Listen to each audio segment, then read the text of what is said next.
Hello అండి. Welcome to Subbu's kitchen. ఈరోజు వీడియోలో హెల్తీగా కమ్మని నేతి సున్నుండలు ఎలా చేసుకోవాలో చూపించబోతున్నాను. సున్నుండల్లో ఐరన్ అనేది ఎక్కువగా ఉండి మనకి ఎముకలకి చాలా బలాన్ని ఇస్తుంది. మనకి హెల్తీ కూడా అందరూ ఇష్టంగా తింటారు. తప్పకుండా మీరు కూడా ఇంట్లో ఒకసారి ట్రై చేసి మీకు ఎలా వచ్చాయో కామెంట్ చేయండి. ఎలా చేసుకోవాలో చూద్దాము. నేనైతే పొట్టు ఉన్న మినపప్పుని తీసుకున్నానండి. ఇలా కప్పుతోటి 1:30 కప్పు వరకు తీసుకున్నాను. మీ దగ్గర పొట్టు ఉన్న మినపప్పు లేకపోతే గనక మినపగుండ్లైనా కూడా వాడుకోవచ్చు.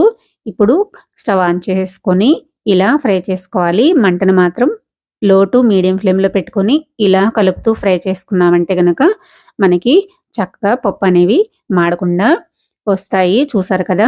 ఇవి కలర్ మారేంత వరకు ఫ్రై చేసుకొని ఇప్పుడు స్టవ్ ఆఫ్ చేసుకొని ఇలా ప్లేట్‌లోకి వేసేసుకోవాలి. మనం అలానే బాండీలో ఉంచామంటే కనుక బాండీ హీట్‌కి కొంచెం కలర్ మారిపోతాయి. అందుకని చెప్పేసి ఇలా ప్లేట్‌లో వేసేసుకొని చల్లారేదాకా వెయిట్ చేద్దాము. చూసారు కదా! ఇవి పూర్తిగా చల్లారిపోయినాయి. ఇప్పుడు మిక్సీ వేసేసుకుందాము.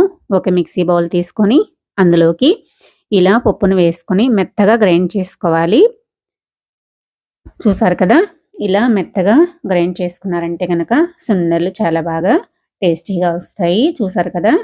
బరకగా లేకుండా ఇలా మెత్తగా ఉండాలి. ఇప్పుడు ఈ పిండిని ఒక ప్లేట్‌లోకి వేసేసుకుందాము. అలానే రెండోసారి మిక్సీ వేసుకున్న పిండిని కూడా ప్లేట్‌లోకి వేసేసుకున్నాను.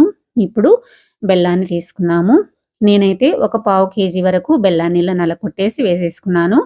కప్పుతోటైతే 1:30 కప్పు వరకు బెల్లాన్ని వేసుకున్నాను. కప్పున్నర పప్పుకి కప్పున్నర బెల్లము కరెక్ట్‌గా సరిపోతుంది.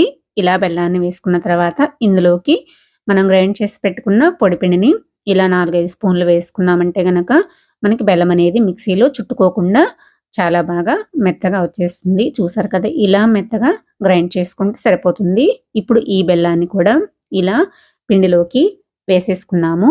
ఇలా వేసుకున్న తర్వాత ఈ బెల్లమంతా పిండిలో కలిసిపోయేలాగా ఉండలు లేకుండా ఇలా కలిపేసుకోవాలి. మీకు కావాలంటే ఇందులోకి వేయించి పెట్టిన పల్లీల పౌడర్‌ని కూడా వేసుకుంటే చాలా బావుంటుంది. ఇలా కలిపేసుకున్న తర్వాత ఇందులోకి నెయ్యిని వేసుకుందాం. నేనైతే ఇంట్లో తయారు చేసుకునే నెయ్యినే వాడుతున్నాను.